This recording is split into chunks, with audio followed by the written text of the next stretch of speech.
नमस्कार मंडळी, welcome back to my YouTube channel. सध्या आपण ऐकतोय नारायण धारप लिखित भयकथा संग्रह तळघर. आजची आपली कथा आहे मुलीस पत्र. बऱ्याचशा चित्रपटांमधून आपण अशी काही पात्र पाहिली आहेत जी अमानवी आहेत. मग वॅम्पायर्स असतील, झोंबीज असतील किंवा आणखी बरंच काही. अशाच एका कदाचित अमानवी आपण म्हणू शकतो अशा पात्राविषयी ही कथा आहे. ऐकूयात मुलीस पत्र. माझ्या लाडक्या शले, कितीतरी दिवस, जवळजवळ गेला महिनाभर हे पत्र लिहायचा विचार माझ्या मनात घोळत होता. आज ना उद्या तुला या गोष्टी सांगायची वेळ येणार याबद्दल माझ्या मनात शंका नव्हती.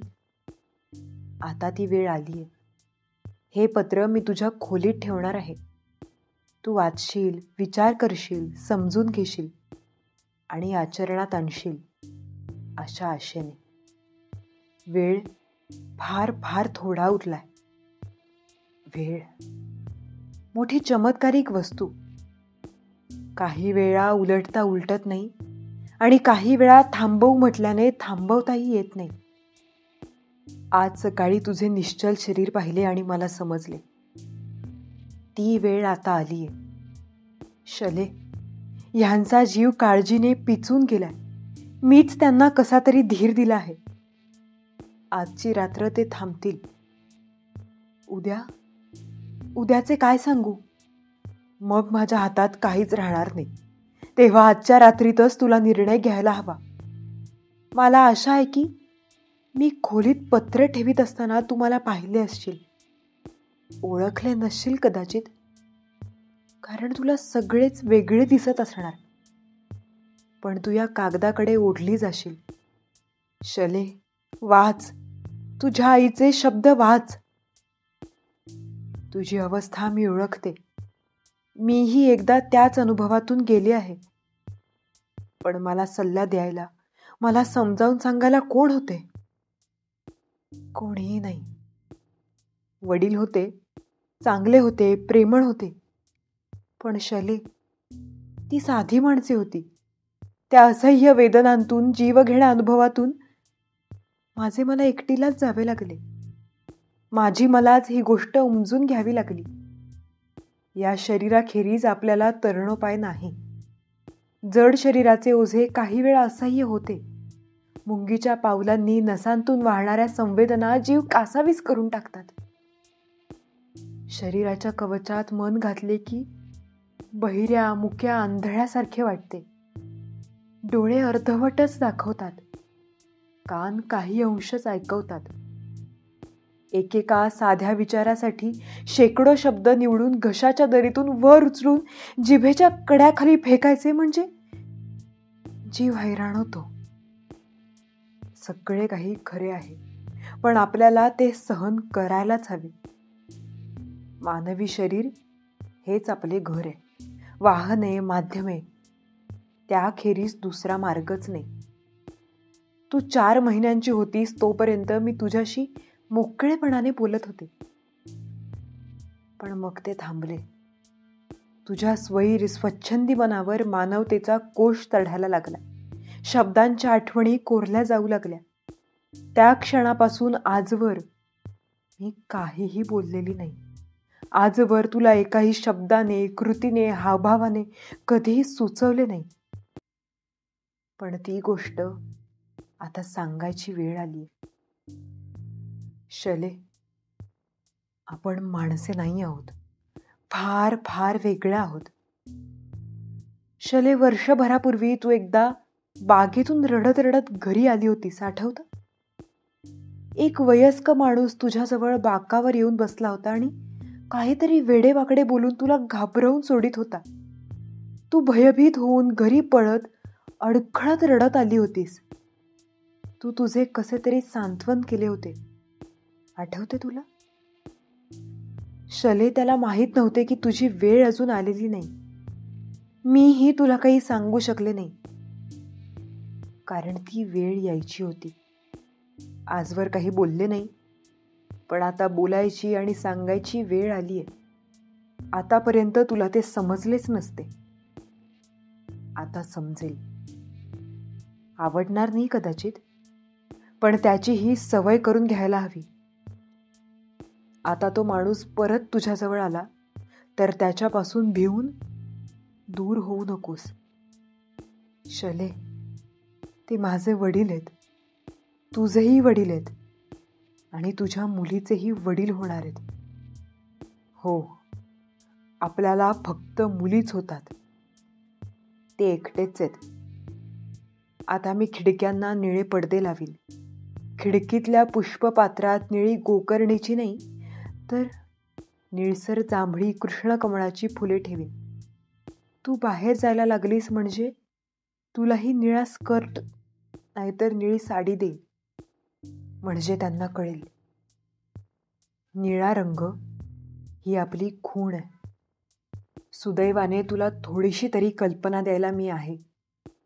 पण शले, मला मात्र कोणी नव्हते. आपण माणसे निवडतो. माणसांची परीक्षा बाह्यरूपावरूनच करावी लागते. माझ्या आईची निवड चुकली. बाबांच्या सहवासात राहणे तिला अगदी अशक्य झाले असले पाहिजे. मी 6-7 वर्षांची असतानाच ती गेली. खूप मोठ्या आजारात तिचे शरीर थकत गेले. शेवटी तर ती बिछाण्याला खिळूनच होती, पण तिचे डोळे, त्यांच्यातले तेज शेवटपर्यंत कमी झाले नाही. मी अगदी लहान होते. मला कशाचाच अर्थ समजत नव्हता. तरी मला वाटे, बाबांना आणि काकांना जितके दुःख होत आहे तितके आईला होत नसावे. इतर कोणी खोलीत असले की तिच्या मखमली लांब सोनेरी केसांच्या पापण्या डोळ्यांवर यायच्या. मात्र मी एकटीच असले तर तिचे धगधगते डोळे सतत उघडायचे. ती मला जवळ बसवून घ्यायची, काही सांगायची. पण लागलीच बाबा खोलीत यायचे आणि म्हणायचे, बाळ जा, बाहेर खेळ. आईला बरं नाही ना, तिला असा त्रास देऊ नये. आणि एक मोठा उसासा सोडून आई डोळे मिटून घ्यायची. मग एके दिवशी तिची सगळी हालचाल थांबली. ते मोठे डोळे कायमचे मिटले. मी एकटी असतानाही आता ते डोळे उघडेनात. बाबांचा चेहरा दगडासारखा कठीण झाला होता. ते, काका आणि आणखी काही माणसे मिळून सर्वांनी आईला उचलून कुठेतरी नेले. मला आई परत दिसली नाही. घर कसे सुने झाले. सर्व घरभर मी एकटीच हिंडत होते आणि त्या रात्री भीती आली. रात्री माझ्या कानात कोणीतरी माझे नाव हलकेच गुणगुणत होते. पानांच्या सळसळीसारखा निसटता आवाज. माझ्या अंगावरची शाल कोणीतरी हलकेच ओढीत होते. माझ्या केसांतून कोणीतरी फुंकर मारित होते. मी घाबरले, किंचाळत बाबांकडे गेले. रात्र तिथेच काढली आणि दुसऱ्या दिवशी काकांकडे गेले. ते 8 दिवस परत आलेच नाही. परत आले तेव्हा घर शांत झाले होते. आता मला समजते की माझी आईच तिथे होती. ती मला काहीतरी सांगायचा प्रयत्न करत होती. पण आता तिला ओठ नव्हते, तोंड नव्हते, काही नव्हते. 3-4 दिवस ती तिथे भिरभिरत राहिली असेल आणि मग हवेत विरणाऱ्या धुरासारखी विरघळून गेली असेल. कारण शले, माणसाच्या शरीराबाहेर आपण जास्त वेळ राहूच शकत नाही. असा काहीतरी भक्कम आधारच हवा असतो. नाहीतर त्या अखंड वावटळीत आपण खेचले जातो, कायमचे नाश पावतो. म्हणूनच तुला पुन्हा विनवते, लवकर परत ये. त्या निश्चल शरीरात प्रवेश कर. या खोलीत भिरभिरत असलीस तर तुझ्या प्रिय आईचे शब्द मान. वेळ फार नाही ग लाडक्या शले. मी शाळेत जायला लागले. इतके दिवस मी घरात एकटीच होते. बरोबरच्या मुलांत मिसळायची सवयच नव्हती.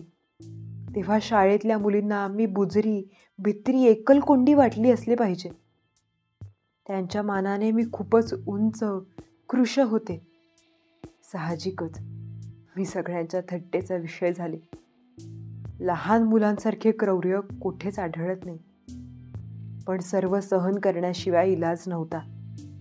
आम्ही घरात एकटेच होतो, मी आणि बाबा. आई गेली आणि बाबांचे घरातले लक्षच उडाले. त्याआधी ते माझ्याशी कितीतरी बोलत, गोष्टी सांगत, पत्ते खेळत. पण मग काही नाही. त्यांनी दुसरे लग्नही केले नाही. आणि ते खरे, आईसारखी दुसरी पत्नी त्यांना कुठे सापडली असती. पण ते जाऊ दे. मला 10वे वर्ष लागले आणि आईची खोली वापरायची परवानगी मिळाली. बाबा त्या खोलीत चुकूनही येत नसत. खोलीला मोठमोठ्या खिडक्या होत्या. खिडक्यांवर निळे पडदे होते. निळे आले का लक्षात छले? पण सर्वात मोठे आकर्षण आरशाच्या कपाटाचे होते. उभाच्या उभा उंच आरसा. मी प्रथमच त्या आरशासमोर उभी राहिली. तो प्रसंग आजही आठवणीत ताजा आहे. मी स्वतःला संपूर्ण अशी प्रथमच पाहत होते आणि माझ्या मनात दारुण दारुण निराशा दाटून आली. हे समोर उभे आहे ते कोण? मी? असे काड्यांसारखे लांब लांब पाय, असे काटक्यासारखे हात, असे मोठे नाक, असे जड जड वाटणारे केस. हे सगळे रूपहीन ओबडधोबड शरीर माझे असेलच कसे? शले, त्या क्षणापर्यंत मी स्वतःच्या बाह्यरूपावर विचारच केलेला नव्हता. आतून अगदी हलके, पिसासारखे हलके, कापसासारखे मऊशार वाटायचे. वाऱ्याने झाडांचे शेंडे हलायला लागले की वाटायचे आपल्यालाही वाऱ्यावर असे तरंगता येईल. एक लहानशी, अगदी लहानशी उडी घेतली तर वारा आपल्यालाही वरवर निळ्या निळ्या आकाशात भिरभिरत घेऊन जाईल. मला अगदी खात्री वाटायची. पण पाय जमिनीत रुतल्यासारखे घट्ट बसायचे. हिंमतच व्हायची नाही. कोणती तरी जुनी आठवण जागी व्हायची खटपट करीत असे. पण आरशात ते ओंगळ ध्यान पाहिले आणि ती उर्मी खोल कुठेतरी चिंडली गेली. अगदी खोल, आवाक्या बाहेर. हे शरीर हवेत तरंगणार? स्वतःचे हातपाय सफाईने ज्याला वापरता येत नाहीत असे शरीर वाऱ्यावर हेलकावे घेणार? मला हसू आली आणि रडूही आले. पुन्हा एकदाच त्या उर्मीने जीव गलबलला होता. शाळेचा काहीतरी कार्यक्रम होता. घरी यायला बराच उशीर झाला होता. रात्र पडली होती. पण पौर्णिमेचा पूर्ण चंद्र आकाशात होता आणि सर्वत्र एक चंदेरी झिलाई होती. आकाशात खूप वर पांढरे ढग तरंगत होते. कशाचा मनावर परिणाम झाला सांगता येत नाही, पण कसे ओढायला लागले. वाटले की शरीरातला अर्कच कोणीतरी बाहेर खेचून काढीत आहे. अंगणातल्या एका झाडाला घट्ट धरून मी उभी होते आणि शरीरातून काहीतरी बाहेर पडायची खटपट करीत होते. दात ओठ आवळूनही मला ते थांबवता येईना. आसपासची कुत्री मोठमोठ्याने भुंकायला लागली. सगळ्यांनी अगदी कोलाहल माजवला. मी झाडाला घट्ट आवळले होते. रात्र माझ्या भोवती एका चंदेरी वर्तुळात गरगरत होती. कुत्री भुंकत होती. बाबा बाहेर आले आणि मी आवेगाने त्यांना बिलगले. शले, आपल्यात काहीतरी वेगळे आहे. नीट लक्ष दिले नाही तर डोळे फसतात. इतरांना दिसते ते आपल्याला दिसतेच असे नाही. उलटेही खरे असेल. फरक काय? सारखे ध्यान द्यावे लागते. मला हे सांगायला कोणी नव्हते. तो चित्रकलेचा तास आता आठवतो. आम्हा मुलींना बाईंनी गच्चीवर नेले होते. शाळेच्या मागे मोकळे शिवार होते. त्याच्या मागे लहान लहान टेकड्यांची रांग होती. टेकड्यांवर झाडे होती. निसर्ग चित्रणाचा तास होता आणि मुली पांढऱ्या शुभ्र कागदावर रंगांचे फराटे मारित होत्या. मीही समोर कागद पसरला होता. काहीतरी उत्तम चित्र रेखाटावे, वर्गातली सततची अवहेलना आणि उपेक्षा जराशी तरी बोथट करावी. त्या वयातले भाबडे मन. समोर पाहता पाहता हिरव्या, काळ्या, निळ्या, लाल रेषा विस्कटल्या आणि एका नव्या रचनेत एकत्र आल्या. मी संपूर्ण तल्लीन होऊन समोरचे रंग कागदावर उतरवित होते. ते पुन्हा विरघळून जायच्या आत. मध्येच केव्हा तरी मी थांबले, सहज आसपास पाहिले. सर्वांचे कागद खाली पडले होते, पण मुलींचा पत्ता नव्हता. आणि मग माझ्या मागे खसखस पिकली. सगळ्या जणी माझ्या मागे उभ्या होत्या आणि माझ्या चित्राकडे पाहून हसत होत्या. मी भानावर आले आणि माझ्या कागदाकडे पाहू लागले. मी काय काढले होते? त्याला चित्र तरी कसे म्हणायचे? त्याला अर्थ नव्हता, आकारही नव्हता. कोणाला तरी आकाश, टेकड्या, झाडे, गवत असे दिसेल का? एकमेकांत मिसळलेल्या, एकमेकांना छेदणाऱ्या वाहत्या रंगांच्या त्या रेषा पाहून मला गरगरायला लागले. मी तो कागद फाडून फेकून टाकला. चिठोऱ्या चिठोऱ्या केल्या, खाली फेकून दिल्या आणि खालच्या मानेने आत निघून आले. शले, पुन्हा कधी कधी मी डोळे असे सताड उघडले नाहीत. कोणाला माहीत समोर काय दिसेल ते. पण हे केवळ डोळ्यांचेच झाले. इतर काय? कानांचे काय? आम्हाला गाण्याचे आठवड्याला 4 तास होते. आम्ही मुली ना, संगीत कला ही तर मुलींना अवश्य यायला हवी. मीही इतरांच्या बरोबर गायचे. आरोह, अवरोह, वादी संवादी सूर, लक्षणगीते सगळे काही. पण मला ते स्वर बदके, बोजड वाटायचे. असे वाटायचे संगीत कसे हवे, झोपाळा जसा माणसाला अलगद अलगद वर घेऊन जातो, क्षणभर जगाची कड दाखवतो आणि मग खोल खोल अगदी पोटाला हिसका बसेल इतक्या वेगाने खाली झेपावत येतो. श्वास छातीत रुकावा, हातापायांतले अवसान क्षणभर जावे इतका सोसाट्याने खाली येतो. संगीत तसे हवे. एकदाच मात्र मी तशी ताण घेतली आणि मग नाही, पुन्हा कधी नाही. कारण पलीकडच्या वर्गातल्या बाई घाईनं खोलीत आल्या होत्या आणि मग मला विचारित होत्या, काय ग, काय काही डसलं की काय तुला? कशी वेडी विद्री किंचाळलीस ती? त्यानंतर मी कधी किंचाळले नाही. अगदी घसा कोरडा पडेपर्यंत आरोह अवरोहाच्या पायऱ्या चढत उतरत राहील. शाळेतल्या अभ्यासाकडे माझे कधीच लक्ष नव्हते. बाबांनीही त्याची कधी फिकीर केली नाही. एकेका वर्गात 2-2 वर्षे काढीत मी कशी तरी मॅट्रिक पर्यंत आले. पण तिथे मात्र माझा दम संपला. मग मी घरीच बसून राहिले. इतक्या वर्षांत शाळेतल्या एकाही मुलीशी माझी मैत्री जमली नाही. मी कायम एकाकीच राहिले. वरच्या वर्गातल्या मुली कोपऱ्यात जमून काहीतरी हलक्या आवाजात कुजबुजत असायच्या. पण मी जवळ गेले की त्यांची तोंडे बंद व्हायची. कधी कधी त्यांच्या घोळक्यांतून खूप मोठी खसखस पिकायची. पण त्यातही मी कधी नसायचे. मी इतकी का वेगळी आहे? मनात सारखा विचार यायचा. पण मला सांगायला कोणी नव्हते. माणसांहूनही नाही, सर्व जनावरांहूनही मी वेगळी होते. त्यांना तो फरक बरोबर समजत होता. तू इतक्या वेळा माझ्यापाशी हट्ट धरलास की, आय झोपायला चल ना, आणि मी दरवेळी तुला काही ना काही सबबीवर नेले नाही. कारण मी एकदा तिथे गेले होते.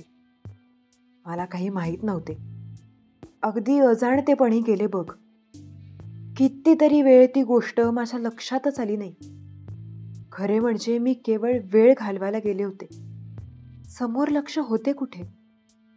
कोणीतरी माझ्या खांद्यावर हलकेच हात ठेवला आणि माझ्या कानात पुटपुटले, तो पाहिलास का किती अस्वस्थ झालाय? तो म्हणजे समोरच्या पिंजऱ्यातला लांडगा होता. तो पिंजऱ्यात मागे गेला होता.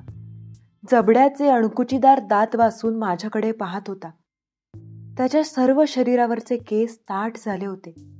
आणि मग मी बोलणाऱ्या व्यक्तीकडे पाहिले.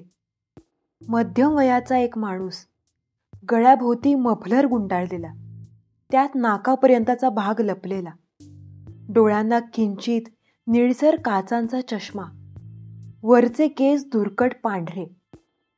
तो पुन्हा म्हणाला, इथं उभी राहू नकोस, चल त्या बाकावर बसूया, येतेस? खरोखर दुसरे काही समोर नव्हतेच, म्हणून मी त्यांच्याबरोबर गेले. कोणाही पाहणाऱ्याला ते गृहस्थ माझ्या वडिलांसारखेच वाटले असते. त्या भेटीने माझे सगळे आयुष्यच बदलले. तू पहिल्यांदाच इथं आलीयस? नाही, वर्गातल्या मुलींबरोबर 2-3दा येऊन गेले. आता तू समोर पाहत नव्हतीस, म्हणजे पिंजऱ्यात? नाही, मी मघापासून पाहतोय. प्रत्येक पिंजऱ्यापाशी तू गेलीस की आतलं जनावर बावचळल्यासारखं करतं. तू पाहिलंस? नाही, माझं लक्ष नव्हतं. लक्ष ठेवायला हवं, सारखं लक्ष ठेवायला हवं. ते गृहस्थ पुटपुटत होते. मग ते मोठ्याने म्हणाले, तुझी आई नाही आली तुझ्या बरोबर? आई लहानपणीच वारली माझी. हं? ते एकदम ताठ बसून माझ्याकडे पाहायला लागले. आणि मग काय झाले कोणास ठाऊक, माझ्या तोंडून भडाभडा शब्द यायला लागले. मनात दुःख, एकाकीपणा, उपेक्षा सगळे काही साठून राहिले होते. ते बांध फुटलेल्या पाणलोटासारखे धडाडा कोसळत आले. आजवर कोणी माझे शब्द इतक्या सहानुभूतीने ऐकले होते? माझ्यातला वेगळेपणा आजवर कोणाला समजला होता? बिचारी, अगदी बिचारी. ते गृहस्थ मान हलवीत पुन्हा पुन्हा म्हणत होते, शले, त्यांनी मला आपल्यातला वेगळेपणा प्रथम सांगितला. ते घरी यायला लागले. बाबा घरात नसतील तेव्हाच त्यांनीच मला आपली खूण सांगितली. निळा रंग.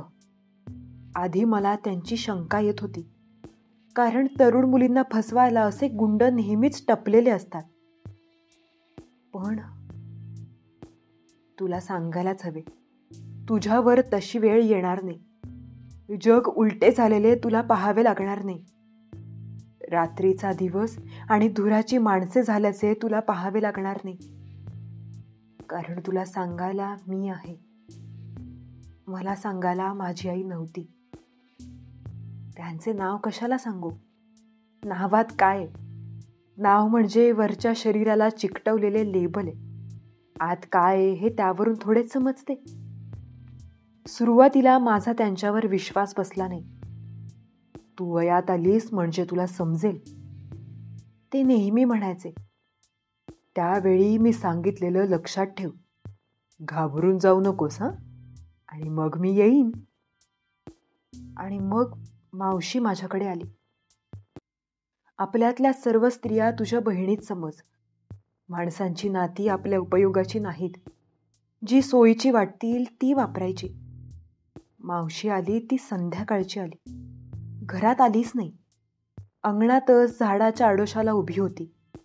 त्या गृहस्थांनीच खिडकीवर खडा मारला आणि मी बाहेर पाहताच मला हातांनी खूण केली. शिक, इकडे ये. बाबा त्यांच्या खोलीत बसले होते. त्यांनी पाहिले असते तरी मला हटकले नसते. आताशा त्यांचे लक्षच नसायचे माझ्याकडे. मी अंगणात आले. झाडापाशी ते गृहस्थ उभे होते आणि त्यांच्या मागे अंधारात मावशी उभी होती. तिचे कपडेही काळसर असावेत, कारण मला तिचा पांढरका चेहरा, पांढरे डोळे आणि दात एवढेच दिसत होते.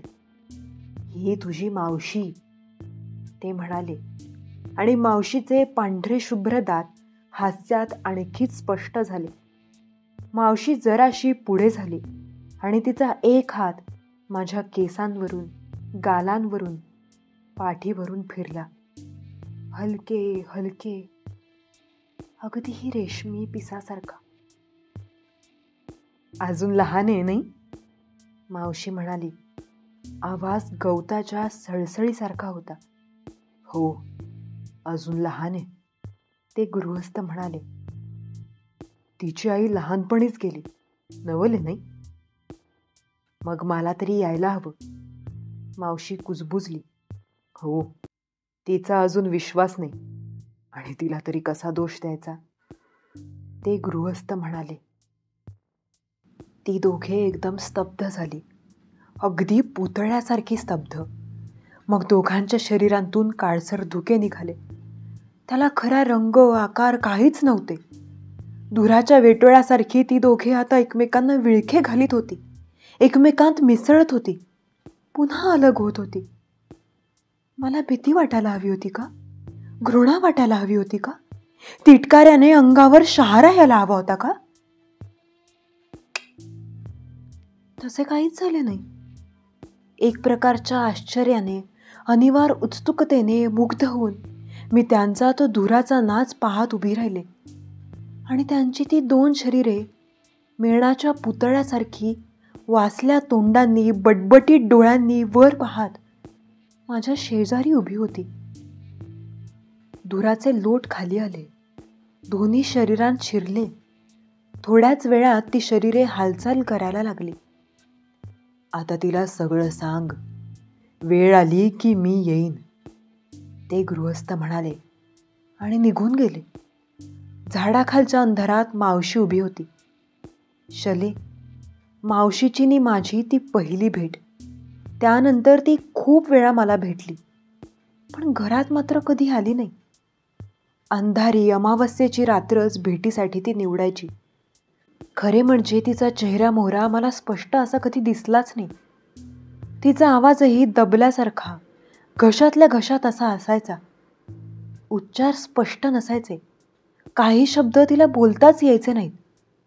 कोणाला जिभेला एखादा अपघात किंवा जखम झाली की ते कसे बोबडे बोबडे बोलतात ना, अगदी तसेच. तेव्हा मीच तिला खालच्या अंगणात भेटायचे. एके दिवशी तिने मला आपला वेगळेपणा सांगितला. आपण सगळ्या स्त्रियाच आहोत, आपल्यात एकच पुरुष आहे, तेच जे मला झूमध्ये भेटले होते ना, तेच. आणखी बऱ्याच गोष्टी मावशीने सांगितल्या, पण त्या मी तुला सवडीने सांगीन शले.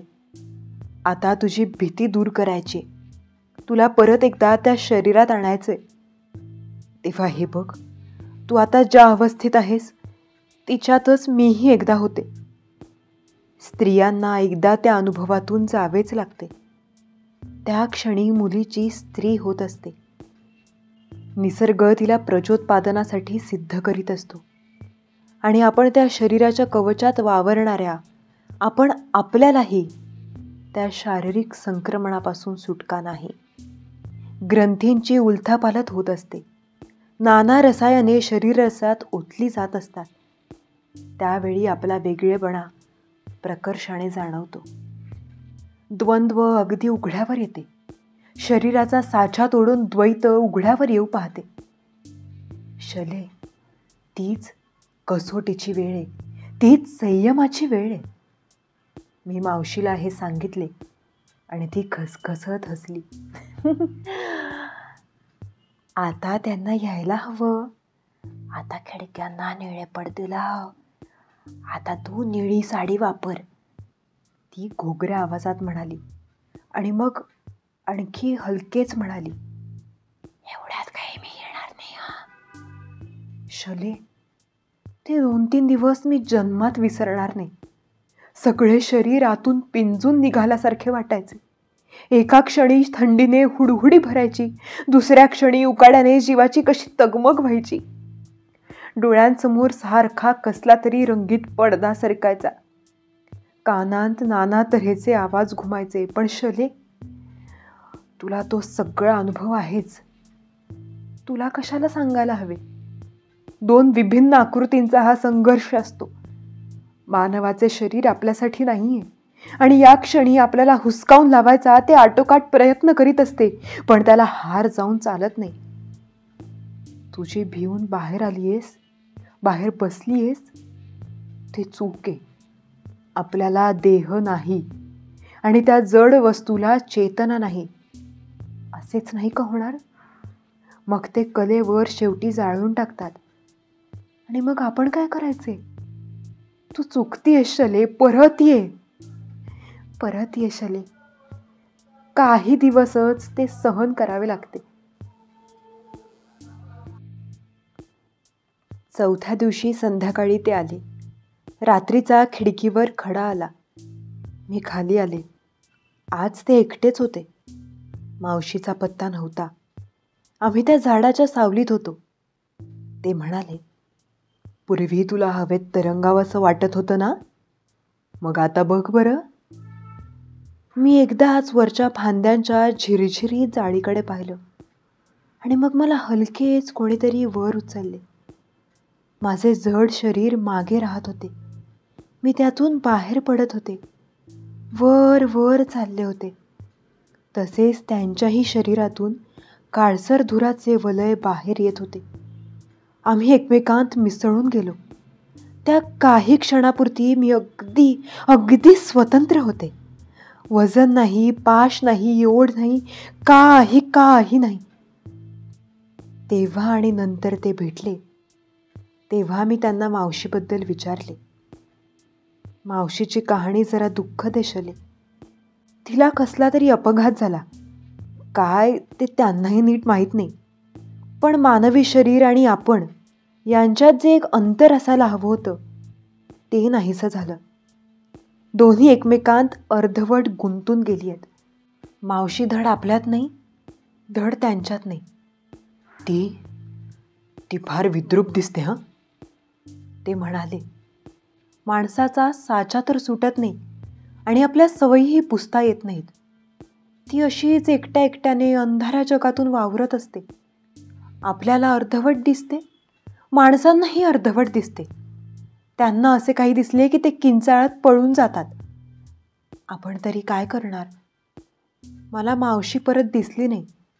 मीही मग तिची चौकशी केली नाही. आता मी परत यायची आवश्यकता नाही. ही आपली शेवटची भेट. ते एका संध्याकाळी म्हणाले, तुझं वय झालं की तुझे वडील तुझं लग्न करतील. त्यातल्या त्यात योग्य माणसाची निवड कर. नाहीतर तुझ्या आईसारखी तुझी गत होईल. तुला एकच मुलगी होणार आहे. मग मी येईन. आणि अंधारात ते नाहीसे झाले. मग माझे लग्न झाले. तुझे वडील स्वभावाने खरोखरीच चांगलेत. मी त्यांना शक्यतोवर सुखी करत आले आहे. आपल्याला मुलगा नाही, एकच मुलगी आहे याची त्यांना अतिशय खंत वाटते. मी काही बोलत नाही. सर्व तपासणी झाली, औषधे झाली. मी सर्व बिनतक्रार घेतले. त्यांना जर मानसिक समाधान मिळत असेल तर मी त्याच्या आड काय हवे? कशानेही काही फरक पडणार नाही हे मला माहीत होते. पण मी कधी एका शब्दानेही त्याची खूण दिली नाही. 3 वर्षांनंतर तू आलीस शले. माझा आनंद कसा वर्णन करू ग? इतके दिवस एकटी एकटीने कसे काढले माझे मलाच माहीत. आता तू आली होतीस. तुझ्याशी मी तासनतास बोलत बसायचे. मला फार वेळ नव्हता, कारण बाहेरच्या जगाची जाणीव तुझ्यापासून किती वेळ दूर राहणार हे मला चिडवायचे. तू तर वेडासारखंच करतेस. निरर्थक बडबड म्हणजे किती, त्याला काही सीमा आहे की नाही? पण मी हसायचे. त्यांना काय माहीत की 4-5 महिन्यात मला तेही शक्य होणार नव्हते. इंद्रियांनी मेंदूचा ताबा घेतला. हालचालींकडे तुझे डोळे वळायला लागले. आवाज झाला की तू ऐकायला लागलीस. हातांनी एक एक वस्तू चाचपून पाहायला लागलीस. ओठांतून आता माणसाच्या भाषेचे अर्थपूर्ण शब्द बडबडायला लागलीस. मेंदूची एक एक खिडकी उघडत होती आणि आपला संबंध कमी कमी होत चालला होता. एक एक रेशमी धागा तुटत होता आणि तू दूर दूर चालली होतीस. ते स्वीकारण्यास भाग होते नाही का? दुसरे काय करणार?